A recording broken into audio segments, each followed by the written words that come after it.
হ্যাঁ, হ্যালো, আসসালামু আলাইকুম। আমি সামিউল ইসলাম বলছি। আমার ইউটিউব চ্যানেল গ্রো ওয়েলথ এর পক্ষ থেকে সবাইকে জানাই আন্তরিক শুভেচ্ছা ও অভিনন্দন এবং সবাইকে ঈদ মোবারক। আশা করি ঈদের পরে সবাই মার্কেট নিয়ে ব্যস্ত হবেন এবং মার্কেট যেহেতু ভালো মুভ করতেছে এবং ভালো বিজনেস দিচ্ছে। সো এই সময়ে টেকনিক্যাল অ্যানালাইসিস বোঝা এবং টেকনিক্যালি স্ক্রিপ্ট সিলেক্ট করা খুব ইম্পর্টেন্ট। তো আমার আজকের সেক্টর হচ্ছে লাইফ ইন্স্যুরেন্স সেক্টর। তো আমি লাইফ ইন্স্যুরেন্স সেক্টর নিয়ে আজকে কথা বলবো। কথা বলার শুরুর আগে আমি জাস্ট একটু ডিসক্লেমারটা দিয়ে নেই যে আমার এই ডিসকাশনটা অনলি ফর লার্নিং পারপাস। যারা শেয়ার কেনা বেচা করেন বা শেয়ার বিজনেস করেন, তারা অবশ্যই নিজে অ্যানালাইসিস করবেন, করে নিজের শেয়ার ডিসাইড করবেন। বাট আমার এই অ্যানালাইসিস বা আমার এই ইনফরমেশন আপনি আপনার লার্নিং পারপাসে অবশ্যই কাজে লাগাতে পারেন। So let's go to the discussion. গত আহ, 2 মাস ধরে আমি অবজার্ভ করতেছি এবং আমি গত 2 মাস ধরে শুধু লাইফ ইন্স্যুরেন্স সেক্টরেই ইনভেস্ট করতেছি। যদিও আমি জেনারেল ইন্স্যুরেন্স থেকে টুকটাক কিছু বিজনেস করেছি, কিন্তু আমার কাছে এই মুহূর্তে মনে হচ্ছে যে আগামী কিছুদিন life insurance sector hugely move করবে এবং এখান থেকে ভালো বিজনেস পাওয়া যাবে। তার একটা কারণটা হচ্ছে যে জেনারেল ইন্স্যুরেন্স সেক্টর একটা ভালো র্যালি দিয়ে কিছু কারেকশন হয়ে আবারও র্যালি দিয়েছে, কিন্তু নট স্ট্রং। এখানে র্যালিটা যেমন অনেক স্ট্রং ছিল, এইখানে অতটা স্ট্রং না। রেদার লাইফ ইন্স্যুরেন্স সেক্টর একটু সিগন্যাল দিয়ে আবার একটু কনসলিডেশন এবং অ্যাকুমুলেশন হয়ে আবার একটা মোমেন্টামের দিকে যাচ্ছে। এবং এই সেক্টরটা যখন মোমেন্টাম নেয় এবং মুভ শুরু করে, তখন খুব ফাস্ট মুভ করে, লাইক অন্যান্য জেনারেল জেনারেল ইন্স্যুরেন্স। আমি গত 6-7 মাস অনেকবার জেনারেল ইন্স্যুরেন্স সেক্টর নিয়ে অ্যানালাইসিস দিয়েছি। সো আমি যেহেতু ভাবতেছি যে নেক্সটে লাইফ ইন্স্যুরেন্স সেক্টরের একটা ভালো সুযোগ আছে, আমি এই লাইফ ইন্স্যুরেন্স নিয়ে আজকে কথা বলবো। সো এখানে সেক্টর পজিশনটা দেখে নেন। সেক্টরটা কিন্তু একটা বটম ক্রিয়েট করে, এখানে একটা বটম ছিল, একটা বটম ক্রিয়েট করে স্লো মোশনে আপ ট্রেন্ডে ছিল একটা, লাইক একটা এখানে কিন্তু র্যালি ছিল, তারপরে কারেকশন হয়ে আবার একটা বটম দিয়ে আবারও আপ ট্রেন্ডের দিকে। কিন্তু লক্ষ্য করার মতো যে বিষয়টা, কেন সেক্টরটা আপ ট্রেন্ডে, লক্ষ্য করার মতো বিষয়টা হচ্ছে যে এইখানে আহ যে বটমটা ছিল, তারপরের বটমটা কিন্তু এটা থেকে উপরে। যখন টেকনিক্যাল অ্যানালাইসিস এর ক্ষেত্রে এটা খুবই গুরুত্বপূর্ণ যে আমরা আসলে আপ ট্রেন্ড কিভাবে কনফার্ম করবো। এটা ওয়ান অফ দ্য ইন্ডিকেটর যে এইখানে একটা বটম ক্রিয়েট করে আবার আপ ট্রেন্ডে গিয়ে আবারও একটা বটম ক্রিয়েট করলো এবং সেকেন্ড বটম প্রথম বটমের থেকে উপরে, সেটাকে আমরা বলবো আপ ট্রেন্ড। এবং থার্ড বটম দেখেন সেকেন্ড বটমের থেকে উপরে, এবং ফোর্থ বটম দেখেন থার্ড বটমের থেকে উপরে। এই সেক্টরটা কমপ্লিটলি আপ ট্রেন্ড কনফার্ম করেছে, কিন্তু সবগুলো শেয়ারের প্রাইস এখনো বাড়েনি। তো আগামীতে যে শেয়ার প্রাইস গুলো বাড়বে এবং সম্ভাবনা আছে, সেগুলো আমি একটা একটা করে কথা বলবো। আর আরেকটা বিষয় বলে রাখি যে আমি এই ভিডিও শেষে একটা স্টক নিয়ে কথা বলবো যেটাতে আমি নিজে আমার পোর্টফোলিও 30% এঙ্গেজ করেছি আর কি। আমি খুবই কনফিডেন্ট এবং এই সেক্টরের সবচেয়ে লুক্রেটিভ একটা স্টক হতে যাচ্ছে আগামী 6 মাসের জন্য আর কি। So let's go to the stock. এটা নিয়ে তো আমরা কথা বললামই। আমার প্রথম স্টক যেটা নিয়ে আমি কথা বলতে চাই, ডেল্টা লাইফ ইন্স্যুরেন্স। এই সেক্টরের ডেল্টা লাইফ ইন্স্যুরেন্স হচ্ছে খুবই পুরাতন একটা স্টক এবং খুবই স্ট্রং ফান্ডামেন্টাল একটা স্টক। বাংলাদেশের লাইফ ইন্স্যুরেন্স সেক্টরে টপ 2-3 কোম্পানি যদি বলা হয় যে কোন কোম্পানিগুলো top 2-3, except ALICO, like MetLife. ALICO, MetLife একটা বিদেশি কোম্পানি এবং এক্সচেঞ্জে লিস্টেড না, কিন্তু এক্সচেঞ্জে লিস্টেড এবং দেশি কোম্পানির ভিতরে যদি টপ 2 বা টপ 3 সিলেক্ট করা হয়, তাহলে এটা প্রথম দিকে থাকবে। ডেল্টা লাইফ ইন্স্যুরেন্স কোম্পানিটা প্রথম দিকে থাকবে এবং এটার অ্যাসেট ব্যাকআপ খুবই ভালো। টেকনিক্যালি যদি বলি, টেকনিক্যালি শেয়ারটা টেকনিক্যালি শেয়ারটা কিন্তু একটা চ্যানেলের মধ্য দিয়ে আপ ট্রেন্ডের দিকে যাচ্ছে। কিছুদিন আগে একটা আপ ট্রেন্ড ছিল এবং এখানে একটা টপ ক্রিয়েট করে আবার কারেকশন মোডে ছিল, কিন্তু এখন একটা চ্যানেল চ্যানেল ফলো করে আপ ট্রেন্ডের দিকে যাচ্ছে। খুব বেশি এখনো বাড়েনি, কিন্তু আগামীতে এই শেয়ারটা হয়তো ভালো একটা গেইন দেওয়ার সম্ভাবনা আছে, বিকজ এই যে একটা আপ ট্রেন্ড দেখতেছি, সাথে হচ্ছে RSI 50-র উপরে এবং RSI আরো স্ট্রং হবে। ম্যাকডি 0 পয়েন্ট কাভার ক্লোজ করে উপরের দিকে আসার চেষ্টা করতেছে। আর মোস্ট ইম্পর্টেন্ট হচ্ছে যে আমাদের শেয়ার মার্কেটের মার্কেট মেকার বা স্মার্ট মানি লাইফ ইন্স্যুরেন্স সেক্টরে যে স্টক গুলো পছন্দ করে, অতীত হিস্টোরি অনুসারে ডেল্টা লাইফ তাদের মধ্যে অন্যতম। এবং এই শেয়ারটা আমি এর আগে 2009 সালে 10 সালে এই শেয়ারটা 20,000 টাকা পর্যন্ত ছিল, যদিও সেটা বোনাস অ্যাডজাস্ট করে অনেক হয়তো কম হবে, কিন্তু এই শেয়ারটা 20,000 টাকা পর্যন্ত উঠেছিল। আর রিসেন্ট যে হাই বলে, রিসেন্ট হাই হচ্ছে যে এটা 2021 সালের দিকে, হ্যাঁ 2021 সালের শেষের দিকে এটা প্রায় 300 214 টাকা পর্যন্ত উঠেছিল। হ্যাঁ 214 টাকা পর্যন্ত বা 230 টাকা পর্যন্ত উঠেছিল।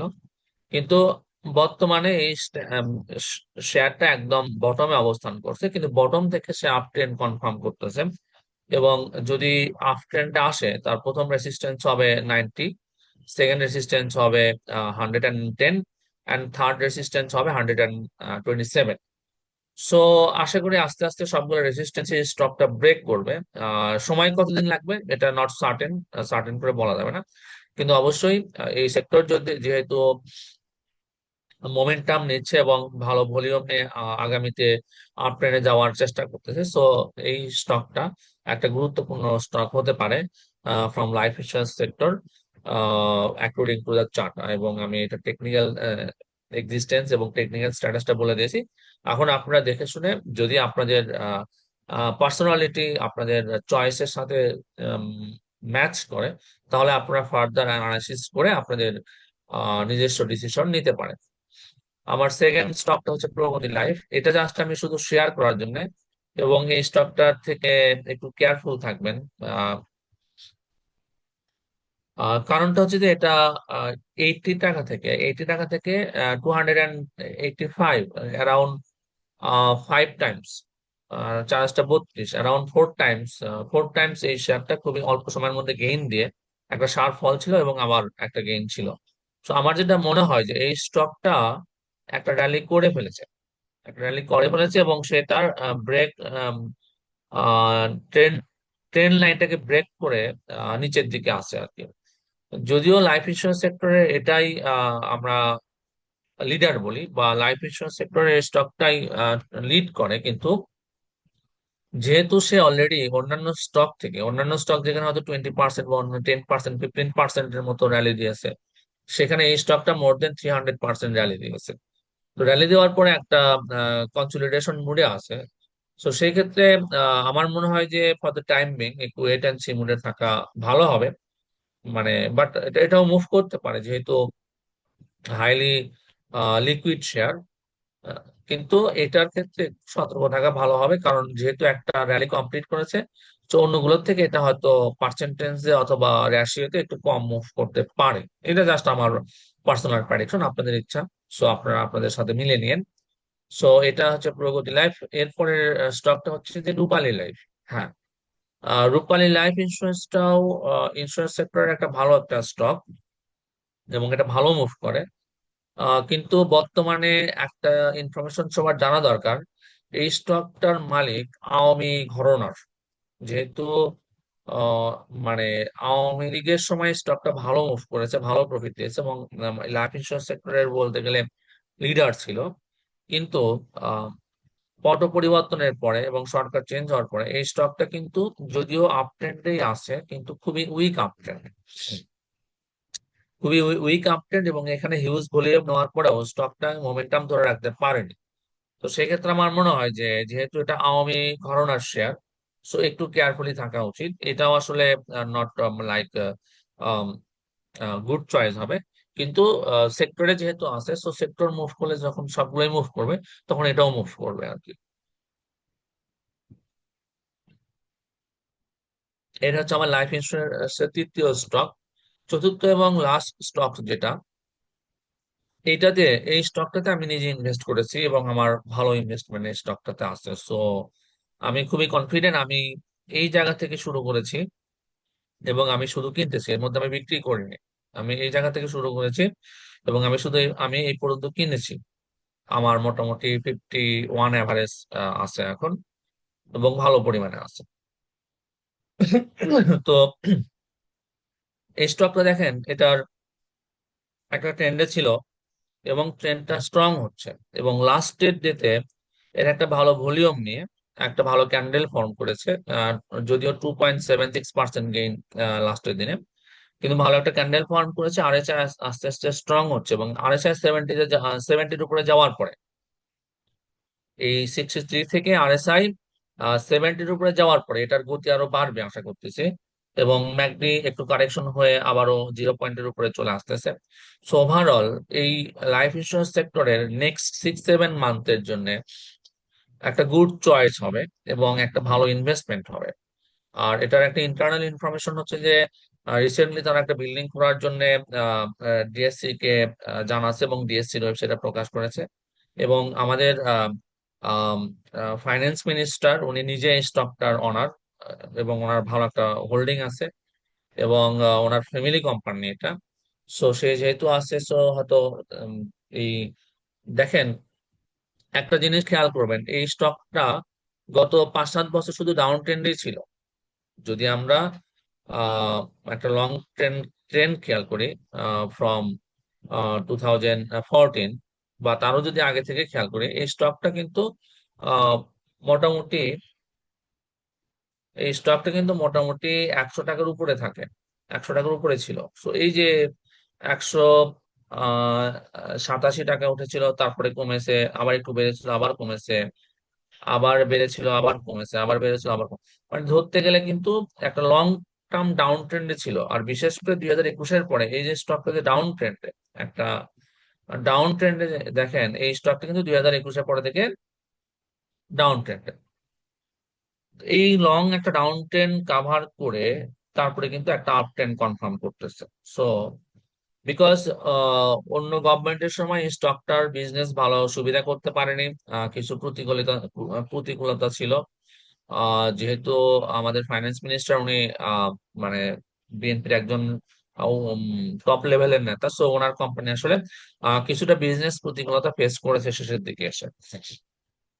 কিন্তু বর্তমানে সেই প্রতিবন্ধকতা এবং প্রতিকূলতা গুলো ওভারকাম করে স্টকটা আবার বিজনেস ভালো করতেছে এবং আপ ট্রেন্ডে আসতেছে। সো আশা করতেছি যে মানে যারা 6 মান্থ বা 8 মান্থ অথবা 1 ইয়ারের ইনভেস্টমেন্ট মুডে স্টক কিনে থাকেন, তাদের জন্য একটা গুড চয়েস হবে।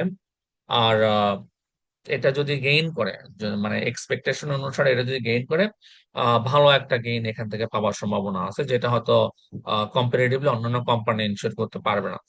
সো এটাই হচ্ছে আজকে আমার ডিসকাশন। যদি অন্যান্য অন্য কোনো স্টক নিয়ে আপনাদের জানার ইচ্ছা হয়, আমাকে কমেন্টে জানাবেন, এবং আমার অ্যানালাইসিস এর মধ্যে যদি কোনো ইমপ্রুভমেন্টের সুযোগ থাকে সেটাও জানাবেন। আর সবচেয়ে বড় কথা, আমি আসলে এটা বলি না, বাট একটু লাইক, কমেন্ট অথবা শেয়ার দিলে আমার একটু রিস্ক বাড়ে, যেটা আমাকে আরো এনকারেজ করে to come up with some good videos এবং গুড অ্যানালাইসিস। আমি চেষ্টা করতেছি আপনাদের সাথে থাকতে। আমি চেষ্টা করি সবসময় রিয়েল এবং যেটা আমি মনে করি বা আমি বুঝি সেটা শেয়ার করতে, কাউকে ইনফ্লুয়েন্স করি না, কাউকে ব্লাফ অথবা ভুল ইনফরমেশন দেয় না। আপনারা নিজেরা দেখে নিজেরা অ্যানালাইসিস করে তারপরে আপনাদের ইনভেস্টমেন্ট দেখবেন, বিকজ লাভ হলেও আপনার, লস হলেও আপনার। আমি জাস্ট আমার মতামত এই ভিডিওর মাধ্যমে শেয়ার করতেছি। ধন্যবাদ সবাইকে, সবাই ভালো থাকবেন। আশা করি অন্য কোনো ভিডিওতে আবারও দেখা হবে আহ খুব তাড়াতাড়ি। সো ধন্যবাদ সবাইকে।